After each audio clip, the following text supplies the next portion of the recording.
Salmo 122, versículos 6 al 8. Mire lo que dice. Salmo 122. Psalm 122. Salmo 122, versículos 6 al 8. Quiero leer rapidito antes de entrar al mensaje. Salmo 122, versículos 6 al 8. Esto es un cántico que cantó, o una oración, ¿verdad? Lo hicieron una oración, pero era un cántico que David cantó. Si ustedes ven el principio del versículo 1, dice: yo me alegré con los que me decían, a la casa de Jehová iremos, ¿verdad? Nuestros pies estuvieron dentro de tus puertas, oh Jerusalén. Jerusalén, que se ha edificado como una ciudad que está bien unida entre sí, y allá subieron tus tribus, las tribus de Jehová, conforme al testimonio dado a Israel, para alabar el nombre de Jehová, porque allá están las sillas del juicio, los tronos de la casa de David. Mira versículo 6. Versículo 6 dice: pedid, o sea, oren, pedid por la paz de Jerusalén. Sean prosperados los que te aman. Sea la paz dentro de tus muros y el descanso dentro de tus palacios. Por amor a mis hermanos y a mis compañeros, diré yo: la paz sea contigo.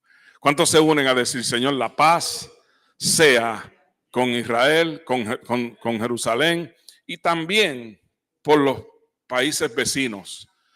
Amén.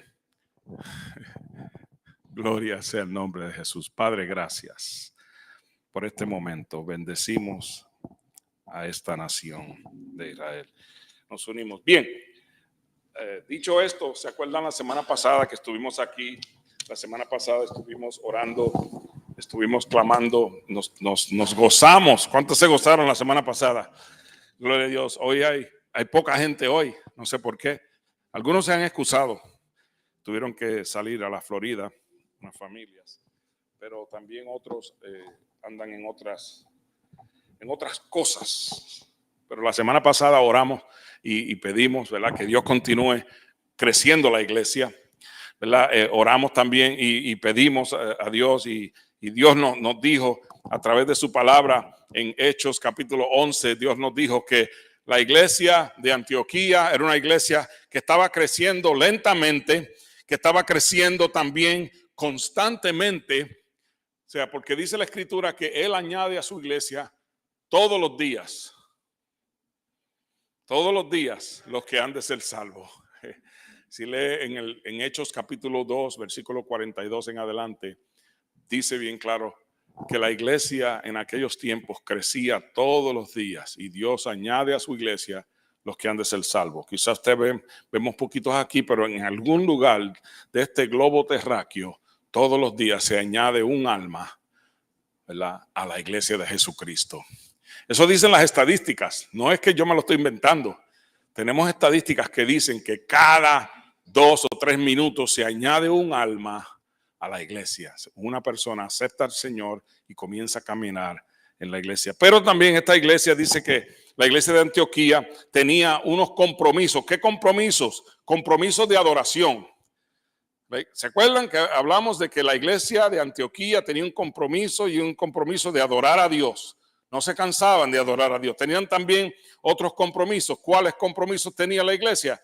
Un compromiso de amar a la gente, de alcanzar a la gente, al perdido, específicamente al perdido, al que no conoce de Jesús, al que no tiene esperanza. Gente que no tiene esperanza, no saben para qué viven, no saben por qué existen.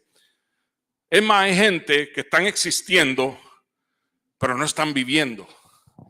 Jesús dijo: yo vine para dar vida, y para dar vida en abundancia. ¿Sabía eso?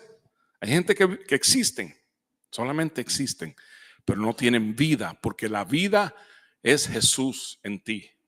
Eso dice la escritura. Él dijo: yo soy el camino, la verdad y ¿qué más? Y la vida. O sea, hay gente que están existiendo. Entonces esta iglesia tenía un compromiso bien serio para alcanzar a las vidas, para llevar el mensaje de esperanza y de salvación, pero también tenía un compromiso con la gente, de amar. La iglesia amaba. Se lavaban los pies los unos a los otros, pies apestosos y polvorientos, y se los lavaban y se sentaban a la mesa a comer y comían juntos con alegría y sencillez de corazón, dice la Escritura. ¿Cuántos me van a invitar a la casa un día de esto? Un día de esto. Pero dice la Escritura, ¿verdad?, que ellos comían juntos con alegría, partiendo el pan en las casas, se amaban. Esta iglesia, o sea, que tenían también una meta. ¿Cuál era la meta de ellos? Crecer. Y esa es la meta de la iglesia de hoy en día también. La meta, the goal of our church is to grow. Even if we do it in small spaces, small, slabs. Un paso a la vez, un día a la vez.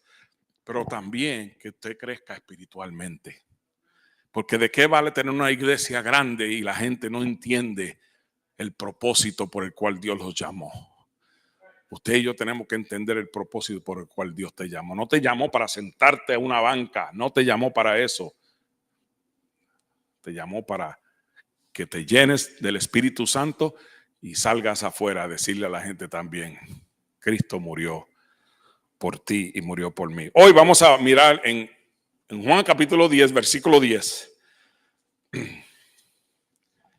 Juan 10:10. Vamos a Juan capítulo 10 y el versículo 10. Gloria a Dios. Hoy había una familia que iba a dedicar un niño y no vino. No sé qué pasaría, pero iban a dedicar un niño al Señor el día de hoy y la persona no apareció. Dios bendiga su vida, ¿verdad? Voy a poner esto por aquí. Gloria a Dios, porque tengo otra Biblia electrónica.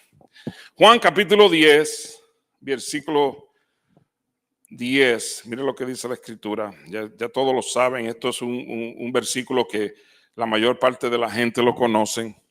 Most people know this verse in John 10:10. Yo he hablado de esto también aquí hoy. ¿Qué dice ahí? En el nombre del Padre, Dios y Espíritu Santo, la Escritura dice, amén. El ladrón, el pillo, diga el pillo. El ladrón no viene sino para hurtar y matar y destruir. Y Cristo dijo, yo he venido para que tengan vida y para que la tengan en abundancia. Padre, gracias por esta palabra. Bendecimos, Señor, tu nombre y te damos gracias porque reconocemos, Señor, quién tú eres. Tú eres el que vino, Señor, para que nosotros podamos tener vida, Padre, y vida en abundancia. Otros vienen buscando hurtar y matar y destruir todo lo que tú estás haciendo, Señor, en nuestras vidas. Te damos gloria y honra y te pedimos que nos hables a través de tu Santo Espíritu. Y el pueblo dice amén. Amén. So, este versículo 10, muchos cristianos lo conocen, pero muchas veces asociamos el ladrón con el diablo. Y es cierto, espiritualmente hablando, podemos asociar este ladrón, pero también Cristo lo asoció con los líderes religiosos de aquel entonces. Lo asoció con los líderes religiosos de aquel entonces. Según el contexto del capítulo, Jesús no se estaba refiriendo al diablo como el ladrón de la parábola. Así, ¿verdad? Una pregunta permanece en nuestras mentes. Entonces, ¿quién entonces es el ladrón de este pasaje? Bueno, aunque sí lo podemos asociar, la iglesia lo asocia con el diablo, con el enemigo, sí lo asociamos. ¿Cuántos nos han enseñado, verdad, que se asocia? Pero cuando Jesús dijo estas palabras, el Hijo de Dios abordó una cuestión que ya era un problema en aquellos tiempos, la avaricia. era un problema de los líderes religiosos. El abandono de las ovejas. Ellos no se preocupaban por la gente. Ellos caminaban con sus, ¿cómo le dicen a esos vestimentas? Esas vestimentas que usaban los sacerdotes. Las túnicas y esos sombreros, y tenían unas cajitas guindando, que supuestamente eran la ley, ¿verdad? Ellos tenían unas cajitas, que tenían unas escrituras dentro, y lo asociaban, ¿verdad?, con la ley. Entonces, ellos lo que tenían era un abandono. Esta parábola se refleja directamente a la condición a la que se encontraban los judíos, líderes que eran cobardes a enfrentar, ¿verdad?, quizás el pecado, no solamente de ellos, sino de la gente también. Ellos, lo más que le importaba a ellos era el dinero. ¿Se acuerdan una vez que Jesús entró al templo y volcó las mesas con un látigo en la mano y empezó a decirles: ustedes han vuelto la casa de mi Dios en una cueva de ladrones, a den of thieves, o cueva de ladrones? Entonces, mi casa, Jesús dijo, casa de oración será llamada. Y él se enojó. Yo expliqué una vez que él se enojó por varias razones, pero una de las razones por cual se enojó era porque ellos habían convertido la casa de Dios en un lugar donde ellos se beneficiarían monetariamente. ¿Verdad que hay iglesias que piden tanto? Hay iglesias que piden tanto que muchas veces, yo digo, una vez le dije a un pastor esto, le dije: brother, pero tú no esperas que la oveja vuelva a echar lana para seguir pidiendo. Porque en aquel entonces también pelaban la lana de las ovejas y la vendían, el wool, lo que le llaman wool. Entonces ellos tenían que esperar una temporada para que esas ovejas volvieran a tener más lana. Pero hay iglesias que hacen eso. Eso es una pedidera y pide y pide y pide. Y la gente muchas veces se cansa de eso. Aquí usted trae voluntariamente lo que Dios le pide. Voluntariamente. Aquí nadie le exige. Porque hay pastores que son asalariados. Vamos a ver eso. Hay pastores que son asalariados. Y Jesús lo tomó en cuenta. Jesús dijo estas palabras, ¿verdad? Y abordó esa cuestión del problema del tiempo, de la avaricia de los líderes religiosos, ¿verdad que sí? Y se refería directamente a la condición en la que se encontraba el pueblo judío, pueblo cobarde, o sea, los líderes cobardes, algunos de ellos verdaderamente saqueadores. Y las ovejas estaban vulnerables. ¿Okay? Por eso, si usted mira, capítulo 10, habla de aquí, de la parábola del redil. Esta era una parábola, una enseñanza. Y él le dice: de cierto, mire el capítulo 10, chapter 10, verse 1, dice, capítulo 10, versículo 1, de cierto os digo, el que no entra por la puerta en el redil de las ovejas, sino que sube por otra parte, voy a buscarlo en otra traducción, parece, sino que sube por otra parte. Les digo la verdad, el que se trepa por la pared de un redil a escondidas, porque ellos lo hacen a escondidas, en lugar de entrar por la puerta, con toda seguridad es un ladrón y un bandido. Mira lo que le dice la Nueva Traducción Viviente, le dice un bandido. Hay gente, hay líderes religiosos que son unos bandidos, aprovechándose de la vulnerabilidad de la gente. O sea, porque muchas veces, ¿verdad? La gente tiene que entender que nosotros damos porque hay que pagar la luz, porque hay que pagar el seguro de la iglesia, qué sé yo, la renta, ¿verdad? Pero mayormente damos por amor a Dios, porque Dios es el que suple, Dios es el dador de toda buena dádiva. La palabra del Señor dice que Él es, ¿okay?, de donde fluye toda bendición. O sea, que Él es la fuente de donde fluye nuestra bendición. Y Él la permite que llegue a nuestras manos y ¿verdad? Lo que nos pide es un poquito, que bendigamos, ¿verdad? En la casa donde nosotros estamos. Entonces el versículo se encuentra en un contexto de la parábola del redil, la parábola del buen pastor, y esa parábola Jesús la colocó y puso 4 figuras importantes. Número 1, puso las ovejas, ¿ok? Las ovejas. En esta parábola del buen pastor, Jesús colocó 4 figuras importantes. Número 1, las ovejas. ¿Quiénes eran las ovejas? El pueblo de Dios. Las ovejas somos nosotros, el pueblo de Dios, o eran en aquel entonces el pueblo de Dios. Y en ese momento Jesús estaba hablando directamente a los judíos, pero señaló que habían otras ovejas. Habían otras ovejas que no son de este redil, porque acuérdense que ellos no querían que los gentiles entraran. El pueblo judío no quería que la salvación llegara a los gentiles, pero Jesús sí. Jesús quería que la salvación llegara a los gentiles. El pueblo de Israel era bien orgulloso y, ¿cómo le llaman a una persona bien acaparadora? Ellos querían la salvación para ellos nada más. Entendamos que la salvación no es de la iglesia. Egoísta. La salvación no es de la iglesia, la salvación proviene de Dios. Él fue el que envió a su Hijo. Dios. La iglesia no envió a nadie. Bueno, envió sí, ¿verdad? A los apóstoles a predicar el evangelio y a cada uno de nosotros. Pero fue Dios el que proveyó salvación. Por eso Jesucristo dice, la palabra dice en Juan 3:16, porque de tal manera amó Dios al mundo que envió a su Hijo unigénito para que todo aquel que en él cree no se pierda, mas tenga vida. Ahí está la palabra vida otra vez, mas tenga vida, ¿verdad?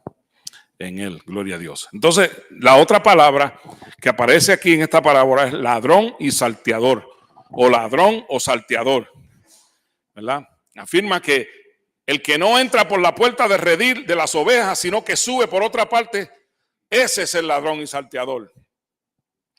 ¿Quién es el ladrón? Cualquiera que no entra por la puerta y utiliza otros métodos para entrar a los.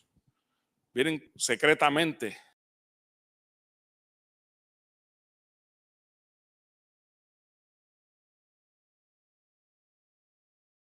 Jesús dijo que él era la puerta. Jesús dijo que él era la puerta. Mira el versículo 7, 17, ¿qué dice? Yo soy, ¿verdad? Dice, versículo 7. Les digo la verdad, yo soy la puerta de las ovejas, y todos los que vinieron a mí antes de él, eran ladrones, ¿verdad? Y bandidos, pero las verdaderas ovejas no las escucharon.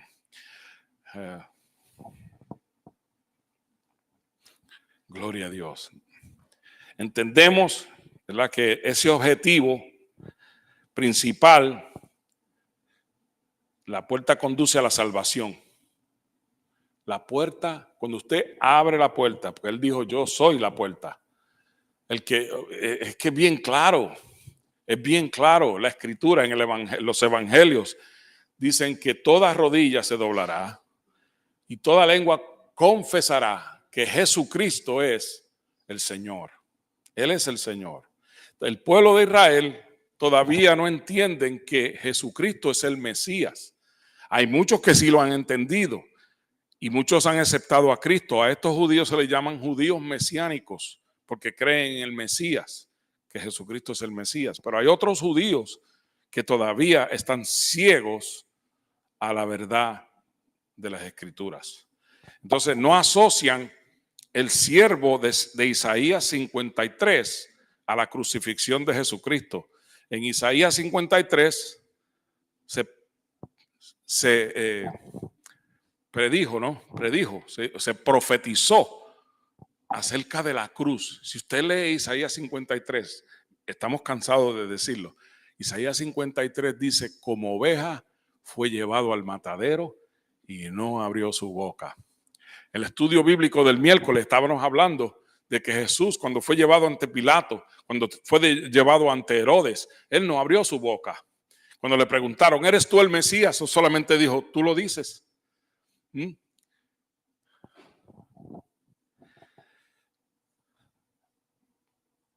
Como oveja fue llevado al matadero y no abrió su boca. Bien claro, ¿verdad? Lo dice la escritura.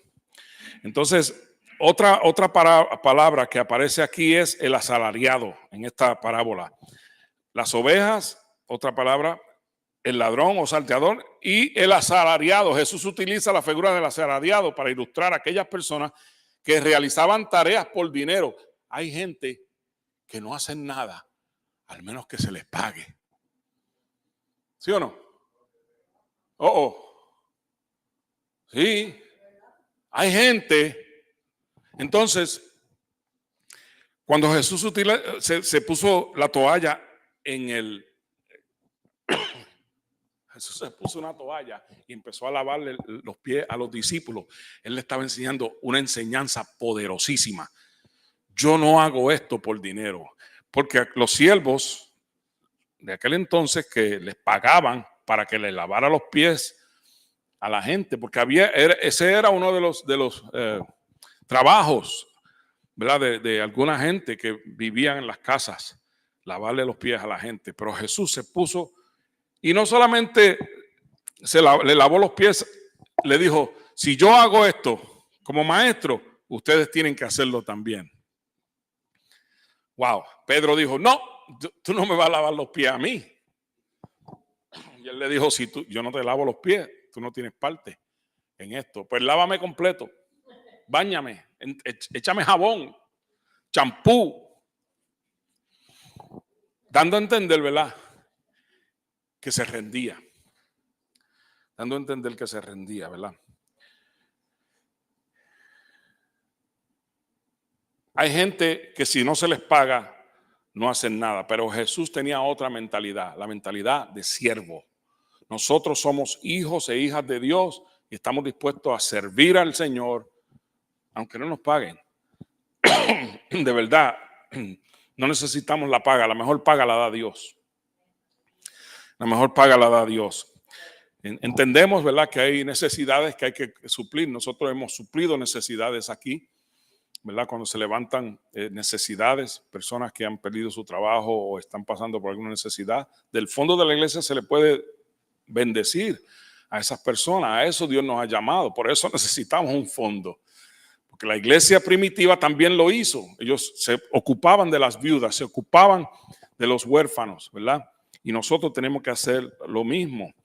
Pero el asalariado piensa siempre en su salario, no en bendecir.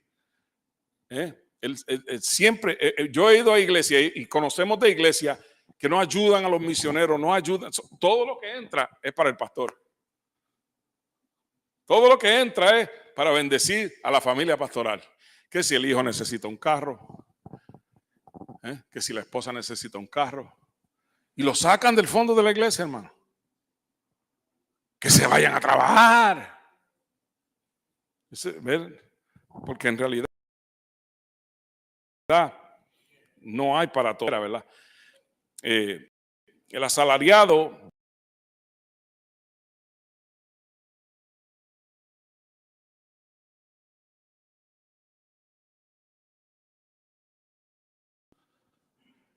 las ovejas, muchos de estos asalariados no le importa a las ovejas. La palabra del Señor dice en Juan 10:13, mire, que cuando viene el lobo, ellos son los primeros que salen volando. Mire lo que dice aquí, versículo 13. Voy a leerlo desde el 12. El que trabaja a sueldo sale corriendo cuando se le acerca un lobo, abandona las ovejas porque no son suyas y él no es su pastor. Entonces el lobo ataca al rebaño y lo dispersa. El cuidador contratado sale corriendo porque trabaja solamente por el dinero y en realidad no le importan las ovejas. Tengamos cuidado con los asalariados. Siempre pensando en su salario antes de las ovejas. Gloria a Dios. Alabe a Dios si puede, si no trate, porque el que trata puede. Bien, pero hay otra palabra que aparece aquí en esta parábola, el buen pastor. Aquí dice, el buen pastor su vida da Jesús es el buen pastor y las ovejas conocen su voz, pero no conocían la voz del asalariado. Si usted mira esta parábola y la lee en el capítulo 10 del versículo 1 en adelante, léala detenidamente y usted se da cuenta que los otros asalariados, cuando le hablaban a las ovejas, y hay documentales, hermano, métase a YouTube y busque un documental de las ovejas y la voz del pastor. Y usted se dará cuenta de cómo en esos países, ¿verdad?, las costumbres de ellos, las ovejas conocían al pastor. Cuando el pastor le hablaba a las ovejas, venían corriendo. Y podían haber 10 pastores y cada uno con sus ovejas. Y cuando ese pastor hablaba, las que eran de él le seguían y las llevaban al pastorearlas. Tremendo. Es tremendo lo que Jesús dice en esta parábola, que sus ovejas escuchaban su voz. Yo no sé si usted es oveja y yo no sé si usted tiene a Jesús como su pastor. Yo espero que tenga a Jesús como su pastor. El buen pastor es Jesús. Las ovejas escuchan su voz y él da vida, él da su vida por esas ovejas. Eso dice bien claro aquí en Juan capítulo 10 versículo 3. Primeramente el 3 dice: el portero le abre la puerta y las ovejas reconocen la voz del pastor y se le acercan. Él llama a cada una por su nombre y las lleva fuera del redil. Se las saca del redil para llevarlas ¿a dónde? A pastorear. Las saca del corral y las lleva por montes y ninguna de ellas se va. Como hace el perro de mi hermana Wanda, que ella tiene 3 perros, que si usted le abre la puerta, no los ve más. Hasta un rato. Y ella tiene que salir corriendo detrás de los perros. Las ovejas del pastor no eran así. No salían como locas las ovejas. Me da gracia porque cuando estamos llegando a la casa de Wanda, ella tiene un montón de portones porque si no se le salen los perros. Okay. Hay otra gente que tiene perros, pero los perros no se van. ¿Por qué será? ¿Será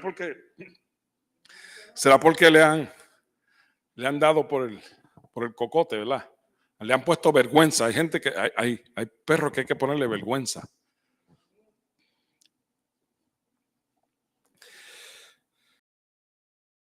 Pero imagínese una oveja que va lejos, fuera del redil. También hay parábolas que hablan de la oveja perdida. Y dice que el pastor dejó las 99 y se fue tras la oveja perdida y cuando la encontró, la curó y se la trajo de vuelta al redil. Yo no sé si usted es una oveja perdida, pero usted está aquí por alguna razón. Entonces dice que Jesús es el buen pastor. Versículo 14 también dice, el versículo 14 dice: yo soy el buen pastor y conozco mis ovejas y ellas me conocen a mí. Me conocen a mí. Y el versículo 15 dice: como también mi Padre me conoce a mí y yo conozco al Padre, así que sacrifico mi vida por las ovejas. Jesús vino a eso. Jesús vino escuchando la voz del Padre. Él le dijo al Padre: heme aquí, envíame a mí. Cuando hubo la necesidad de redimir como cordero inmolado, escuche, Jesús es el cordero inmolado. En el Antiguo Testamento se tenían que llevar muchos animales, diferentes tipos, una vez al año. Tenían que llevar animales a ser sacrificados por el pecado del pueblo. Y Jesús se puso en el lugar del sacrificio perfecto. Pero no solamente Él fue el sacrificio perfecto. La Biblia dice que también Él es el sumo sacerdote. Que no solamente era el sacrificio por el pecado del mundo, sino también vino a ser sumo sacerdote. No hay otro después de Cristo. Y Él abrió el camino para que nosotros ahora entráramos voluntariamente a adorar a Dios por medio del sacrificio de Jesús. Por medio de la sangre que Él derramó como sacrificio. Pero luego que dice la Escritura que lo enterraron en una cueva A los 3 días dice que resucitó.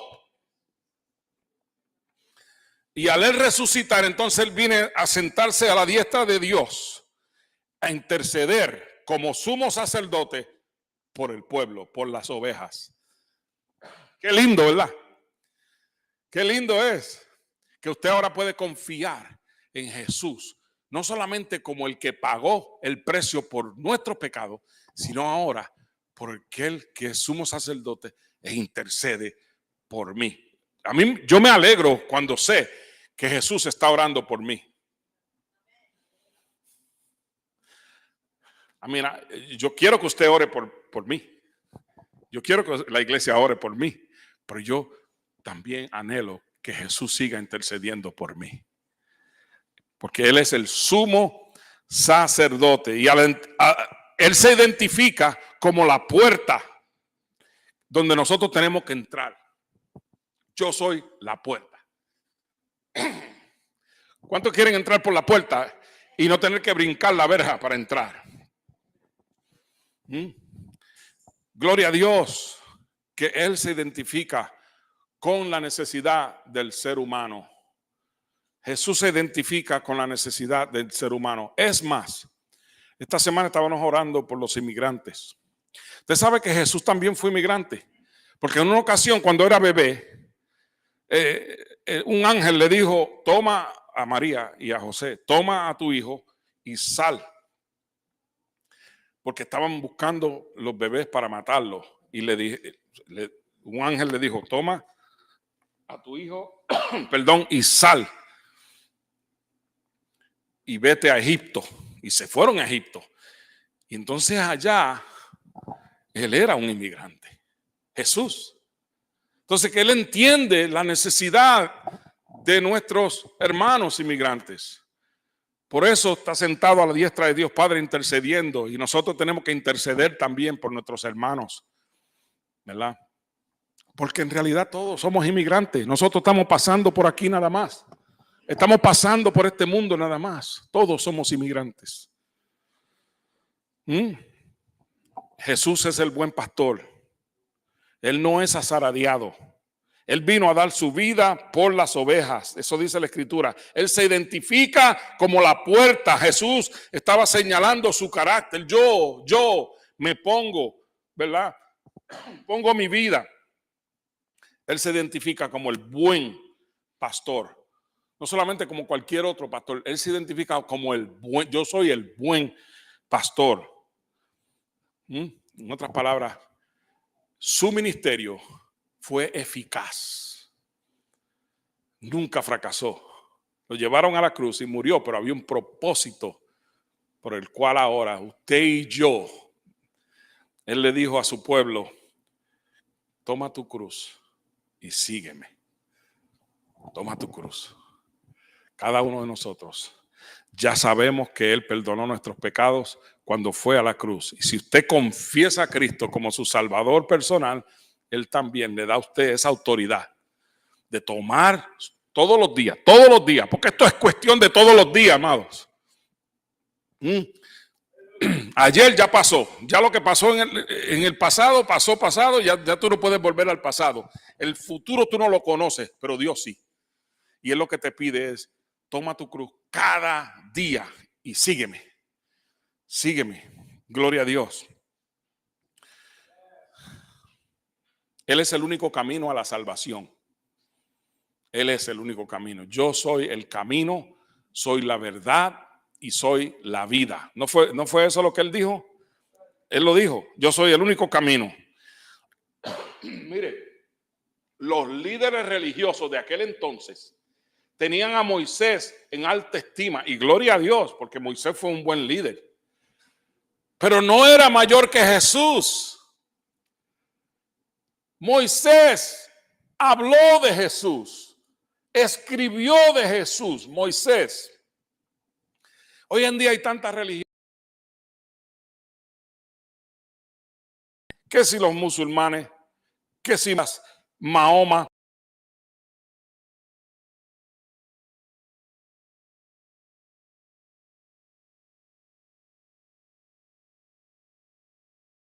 Reveló Un ángel dice libro, aparte de la Biblia. Entonces, cuando vienen a tu casa, quieren darte el libro del Mormón para que tú lo leas. Y tú le puedes decir, ya yo tengo una Biblia. Esa es la palabra de Dios. Pero hay tantas religiones, amados hermanos, y todos dicen que tienen la verdad, pero Jesús es la verdad. Ellos dicen que tienen la verdad. Los mormones, los budistas, los musulmanes dicen que tienen la verdad, pero Jesús es el que dijo, yo soy la verdad. Yo soy el camino, la verdad y la vida. Y dice, y fíjese lo que dice después, y nadie viene al Padre si no es por mí. Eso es poderoso, hermano. Por eso Pablo dice, toda rodilla se doblará y toda lengua confesará. Algún día, no muy lejano, porque Cristo viene pronto por su iglesia.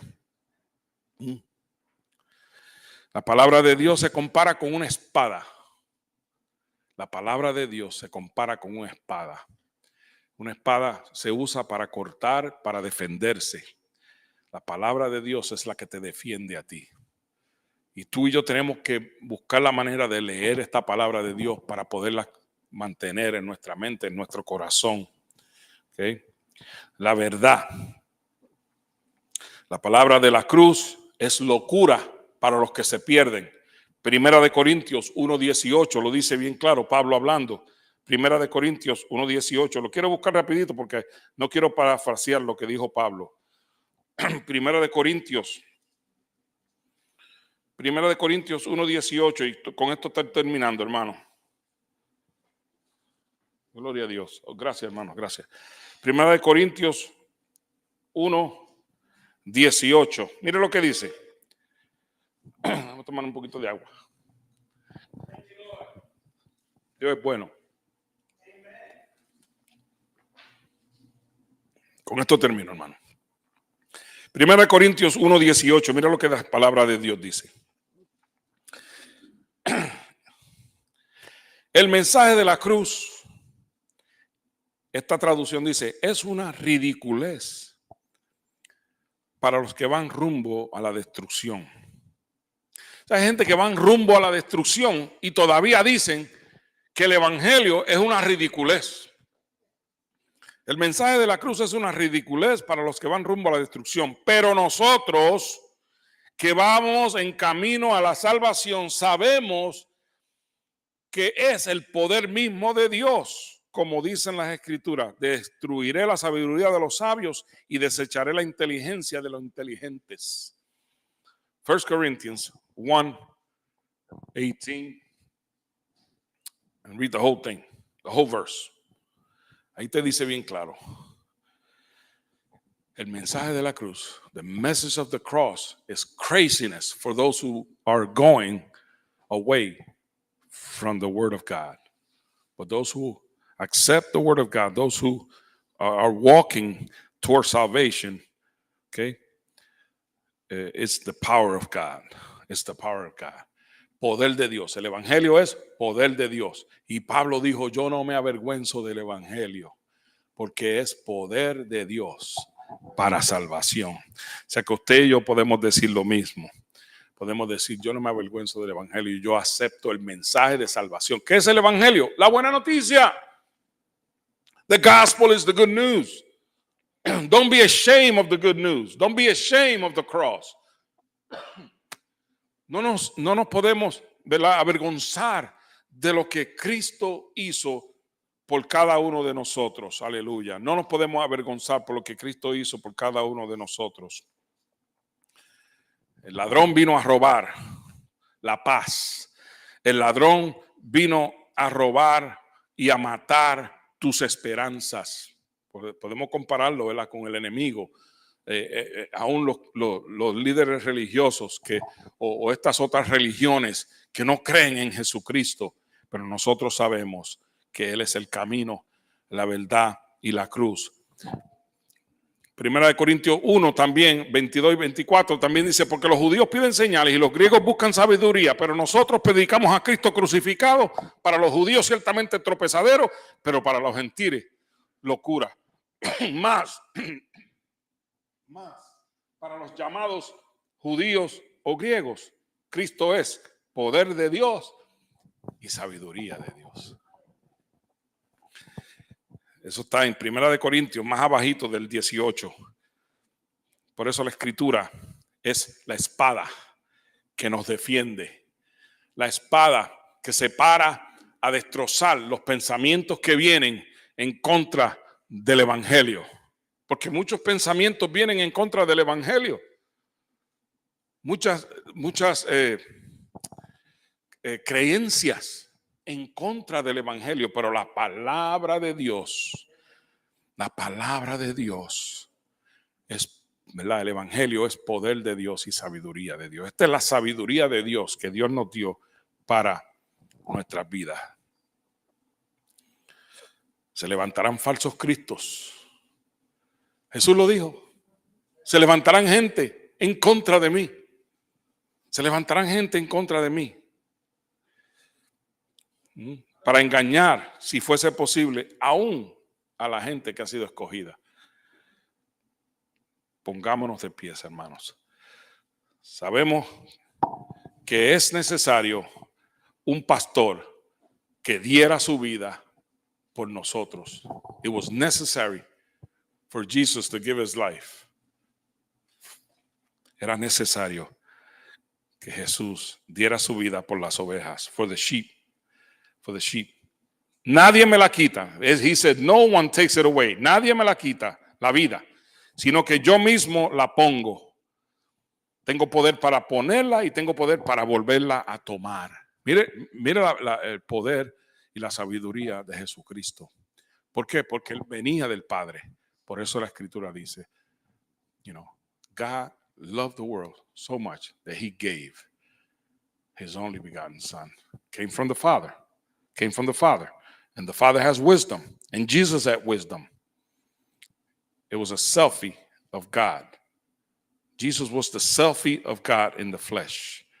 Jesús era, ¿verdad?, un retrato de Dios en la carne. Jesús era un retrato. Por eso la Escritura dice bien claro, ¿verdad?, en el libro de Juan,